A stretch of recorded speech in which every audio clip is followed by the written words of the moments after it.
It's jamageddon as Meghan Markle faces a genuine bankruptcy crisis.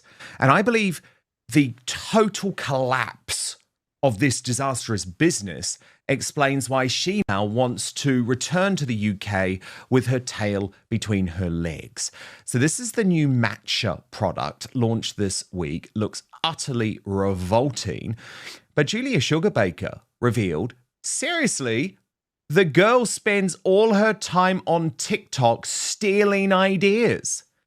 This has reached a new level of psychosis. And then she produced what she thought was the evidence of actually this not being a genuine new idea from Meghan Markle and was never, no matter how revolting the idea actually looked. Hilltop Jennifer agreed with me, actually, saying that the latest collab was revolting. It's apparently matcha and her loose spread. Surely there is nobody on earth who would find this remotely appealing or appetizing. It looks like slime in a glass. But the Royal News Network called it as ever is crumbling, and Meghan is speeding up its inevitable demise. That is because she is now selling the set of the product, which she is desperate to shift for 56 American dollars.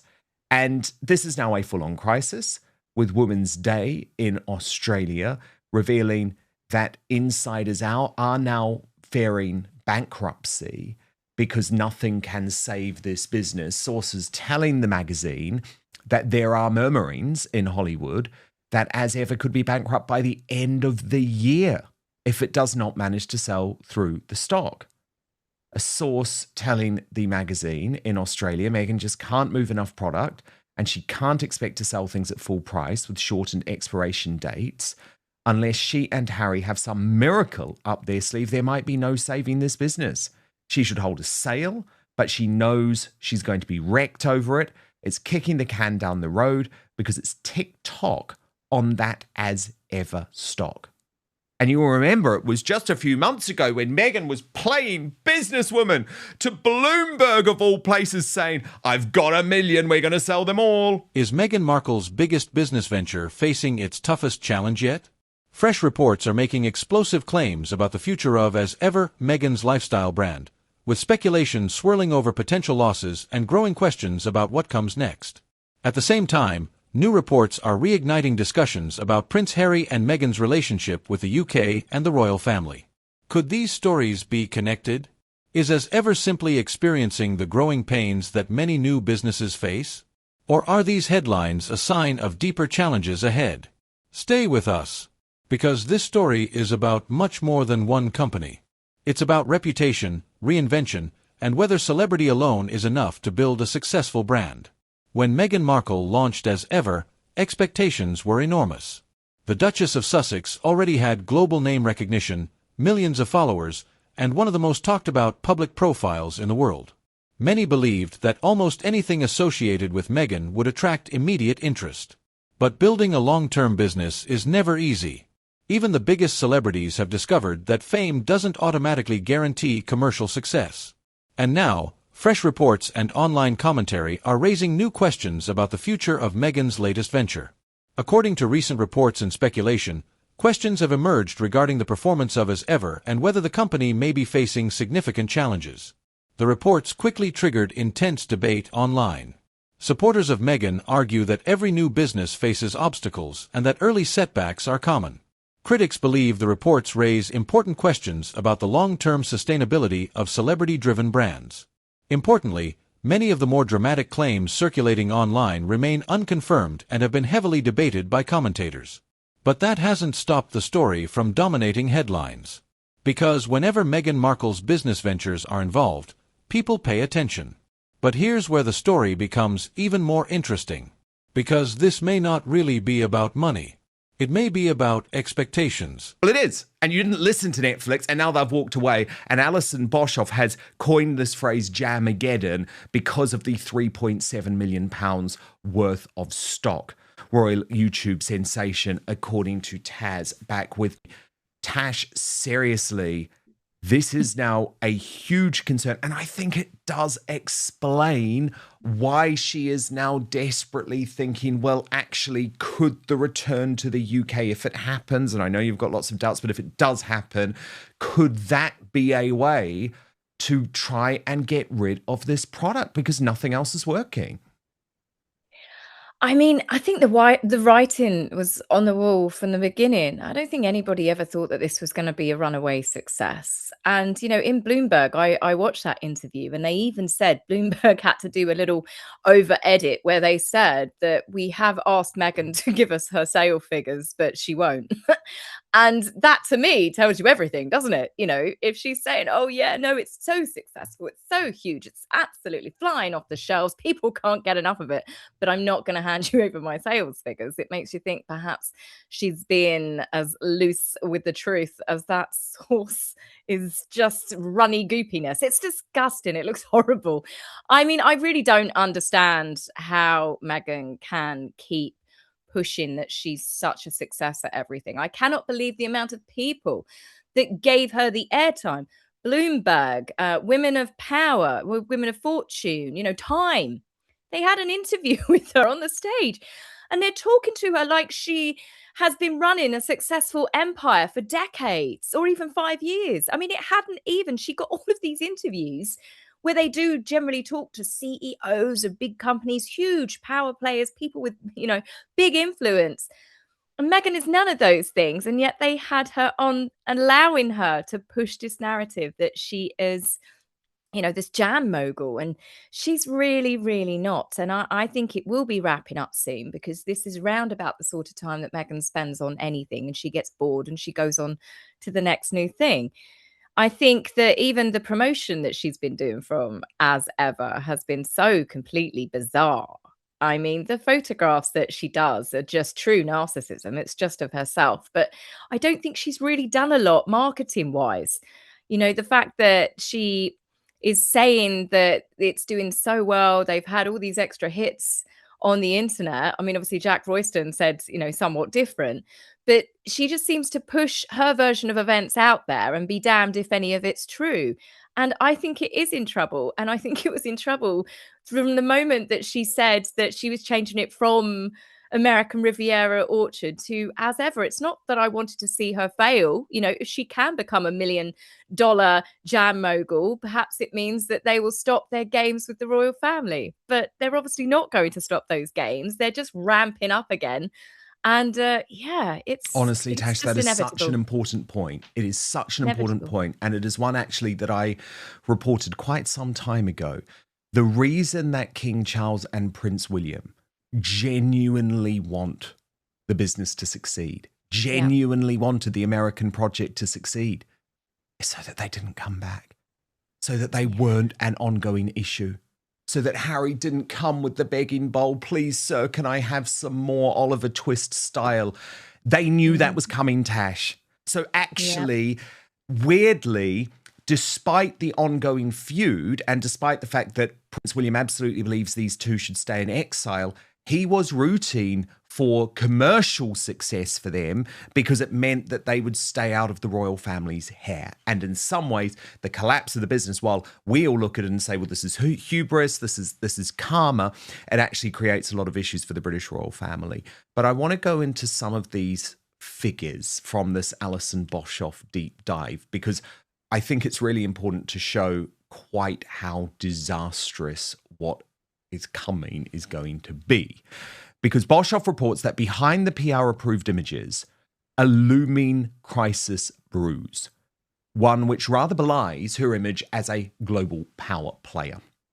And it relates to something dazzlingly ordinary, the best before dates on her much vaunted range of jam. Because the Duchess is facing a serious problem for anyone in food retail, how to shift your stock before it goes off. For I can reveal that all of Meghan's jams, teas, and tins of flour sprinkles are set to go pretty much simultaneously out of date at the end of next summer. To put it bluntly, our analysis of her recent sales figures indicate that there's more chance of King Charles taking a swim in a pool of her homemade conserve than her selling all of her stock in time. It may seem prosaic, But astonishingly, this jamageddon could see Meghan's lifestyle brand as ever face losses of more than $5 million. £3.7 million. Wait for it though, Tash. On her jams alone. Those rapidly expiring tins of flour sprinkles could also cost a cool $1 million just on the flour sprinkles. What makes matters worse is last year Meghan made a fateful decision to bet the house on a rapid expansion of her range, steeply hiking production, only for sales to then seemingly plummet. And this was always the risk. We spoke about it at the time of what was described in the business as a scarcity strategy. To say all of this is galling for the Duchess is an understatement because she has pinned so much to it being a success. Indeed, she is heavily personally associated with the jam range, right down to her handwritten calligraphy labels that adorned the first pots. How long ago those million-jar ordering days now seem? The number of customers to the As Ever website has reportedly dropped to such an extent that some are now openly speculating that the brand is on its way out. Another research company says traffic to the site has dropped by 24% in a single month. With less online traffic comes less sales, which seems to be borne out by the fact that Meghan is no longer using the fulfillment giant Snow Commerce to handle her orders and shipping. Instead, in what looks like a money-saving drive, she has downgraded to the online platform Shopify, which is mostly associated with micro businesses and hobby traders. It has a competitive rate of just $29, that's £22 a month for handling transactions. In contrast, Snow Commerce takes around 30% for their services and are also thought to require a minimum level of trading. It's perhaps now clear why Meghan has never restocked her cake and crepe mixes, which have a shelf life of only 6 months, and why she has launched new iterations of candles which last forever. Commercial jams, though, have a shelf life of not more than 2 years, ditto herbal teas. It adds up to the picture of a brutal reckoning of expired goodies, all of which makes Netflix's decision to sever ties with Meghan's brand in March this year look even more like good business sense. While Meghan said it had always been the intention for the streamer to go its own way once it had supported her successful launch. Bullshit. A source told me at the time the issue was sales. In the end, the product was not taken up in the way that people had hoped. The jam thing became totemic. There was just all this jam. We thought there would be more to it. The failure was more to do with the product and the business model, which didn't work, than a people thing about Meghan being difficult, although I hear there was an element of both, no doubt. And Boshoff says the granular detail of Meghan's sales figures back this up. And that's, of course, because you get to this glitch in the As Ever website on January the 3rd this year, revealing just how much was still unsold after that mega restock in August last year. The answer, as was reported at the time, was a lot. However, and this gets even more interesting, Tash, what is less widely known is that the glitch wasn't fixed until January 5. And for those 48 hours, her sales figures were available to anyone who cared to look. It's not a large enough sample to be necessarily representative, but it does for the first time give an idea of what is selling and how fast. For example, Meghan's boxed trio of fruit spreads, which are on sale for $42, had 137,465 available on January the 3rd. 2 days later, there were 137,429 available, giving a sale of around 25 trio boxes a day. That means that come June next year, when the products will be at or near expiry, there could still be 123,544 trio boxes remaining, with a retail value of $5.18 million. I mean, I'm going into these figures because it's eye-watering. It's totally eye-watering. Boshoff goes on, repeating the calculation for the tins of flour sprinkles, the only product really used by Meghan on her associated with Love Meghan TV show. They went from 80,391 to 80,368 in 2 days.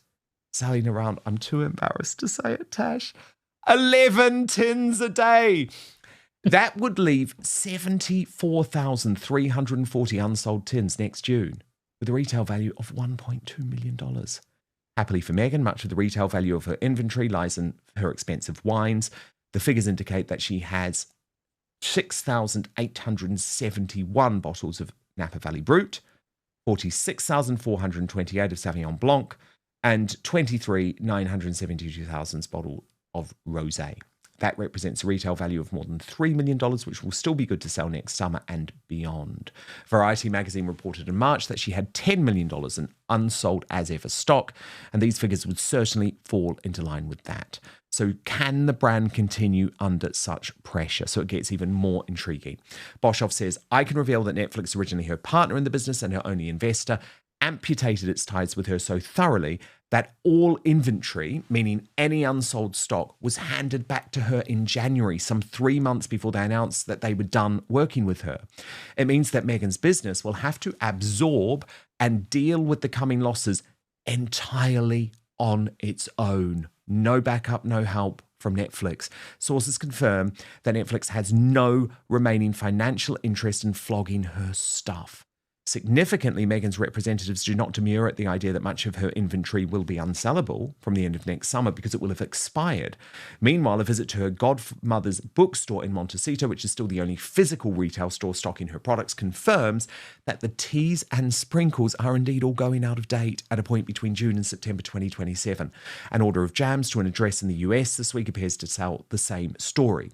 Meanwhile, it can be revealed that Meghan's relationship with Gwyneth Paltrow's brand guru, Devon Pedswater, is also over.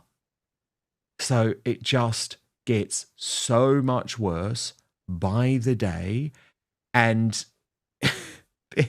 then we also come to the clothing, right, via the one-off website. God, I'm just loving this, actually, because it is karma. But she's also not selling out the clothing stuff either. Of almost 90 items posted by her so far, fewer than half a dozen are sold out. It's not clear, though, how many items she has sold or what money she has made, and those figures will not be made public. Her friends warn against writing her off just yet. Of course, they're blaming the media. One said the Newsweek story about her website traffic falling had a lot of inaccuracy, and I think we can all agree that polls have forever been a source of misleading information. Some commentators believe that the use of the influencer Olivia McDowell in a collaboration points to a new direction, with Meghan stepping away from directly selling the brand herself, perhaps because she is such a divisive figure. Again, no friends deny this is correct. One said regarding the collaboration, Meghan has always been engaged with others who share her love of hosting and entertaining. As the company evolves, so will the way they engage with social following and finding unique ways to showcase the products. Meghan is always going to be a big part of the brand, so there is not a shift away from anything, but more a building on the creative elements. But as talk swirls around of a financial crisis for the Sussexes with their expensive Montecito lifestyle, including a mansion and security, it looks as if the imperative to sell has never been stronger, especially when it comes to jams and teas. You almost start to wonder if the couple's Californian adventure has a shelf life too, which of course brings us neatly to why they want to stage some type of UK comeback. But Tash, I wanted to go through the details because on a story like this, the details really matter. She is facing a financial calamity. And the thing is, Tash, the closer that the expiry dates come, the more difficult it is to sell. Because at some point, if she's a good businesswoman, she's actually going to have to acknowledge to her customers that there is an expiry date on these products, or people will be returning them or saying that I'm not happy with the fact that the expiry date is so soon. And that's why I think she's trying to do all of these bundles. But I mean, the figures are eye-wateringly bad. Yeah, I mean, it really doesn't look good. I think the whole thing has been a disaster because Meghan doesn't listen to anybody. They said there that she has terminated her relationship with Netflix, or they terminated it. There was the brand guru who works with Gwyneth Paltrow. No one works with Meghan very long because she doesn't listen to people. And we knew with the marketing games that she was playing in the beginning, where it was the scarcity marketing, it was never really going to be a long-term plan. And the problem is, I think she did have an initial flurry of interest from people that wanted keepsakes, that wanted to buy it. I mean, I've seen as ever products for resale on I think it was eBay and stuff, and people are asking ridiculous money, but they're just not selling. People are not interested. She might have had, as I said, an initial flash in a pan. But once you've tried her spread, majority of people, I don't think it's actually that nice. She's charging luxury prices for things that are cheaply made. And once that reputation goes out there, people are not going to keep restocking it. They'll get it for a novelty. it was a novelty. And that's much what I think Meghan sees everything that she tries anyway. It's always a novelty with her. She likes the attention that each new project gives her. For each new thing that she creates, there's magazine interviews, there's podcasts, there's, if she's very lucky, an interview by Time magazine or Bloomberg. I mean, I don't know who else is going to be out there willing to throw money at giving a Meghan an interview to talk about what a success she is, when it's clearly obvious that everything she touches, well, it just always crumbles, doesn't it? She doesn't listen to anyone. And I think Netflix walking away was the final nail in that coffin. It's clearly obvious that she ordered way too much stuff. But you've got to think to yourself, why would you order that much? Why? What part of your brain would go, I'm going to spend millions on all of this and keep it stocked up at the time in the Netflix warehouses? For what purpose? She'd never bothered to get the items be able to be shipped abroad. That would be the first thing you'd do. Which she said is coming. Exactly, but it's too late. It's too late now. Too late now. Too late. Way too late. And it's like, you've gone from a scarcity it's like with everything with her, it's the sublime to the ridiculous. It just doesn't work. Chaos. Yeah, She's total an chaos. agent of chaos. Total chaos. Jamageddon. I like that term. I like that. Tash, I wanted to ask you about Camilla Tominay. I'm not a fan. I'm just going to put it out there. I think she's a very cold individual, quite a nasty individual. But she did a revelation this week, and she was talking about Catherine, the Princess of Wales, and a phone call, a previously unreported phone call that she made to Catherine, the Princess of Wales, when she was on a break with Prince William. And I just wanted to know, Tash, I'm going to play it to you, and I just wanted to know if you thought that this reporting was appropriate and if Camilla Tominay was really right to reveal the details of this call. What did you think of that? I mean, it was a particularly nasty framing, wasn't it, when she was dumped? Oh, I picked up on that as well. That's the first time I've heard that. And it was the way she said dumped. And then it was, and then I thought she was over, you know. And then her behaviour, she went out and, you know, a dress slit to her navel, like proper slut shaming. It was a bit like, oh, that's what she did. And then Prince William realised, you know, he'd made a mistake. It was a little bit catty. But yeah, I mean, that is something that, I mean, it shows an element of class that Catherine has always had. But yeah, it's a strange thing to bring up after all of these years. And again, and especially seeing Catherine was so polite to her.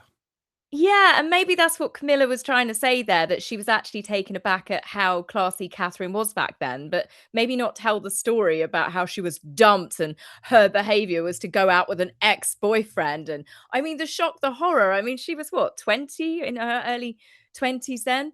And their behaviour, you know, saying that, oh, she went out to show William what he was missing. It was quite a catty thing to then say, well, actually, you know, she was a bit classy about it. Yeah, Tash, it's a strange one. But they do bring up random stuff on that podcast, yeah, you know. Very odd.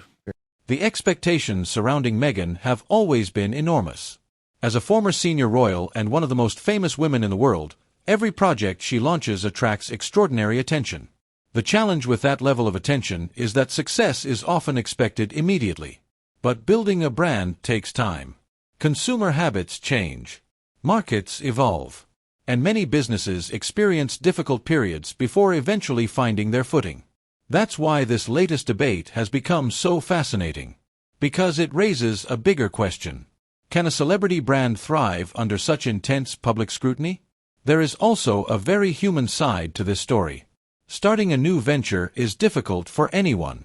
The pressure, the expectations, and the public criticism can be immense. For Meghan, those pressures are magnified because almost every decision becomes global news. Every product launch, every announcement, every rumor, everything becomes part of a much larger narrative. And that level of scrutiny is something very few entrepreneurs ever experience. But perhaps the biggest question isn't whether as ever is facing challenges. Perhaps the real question is this.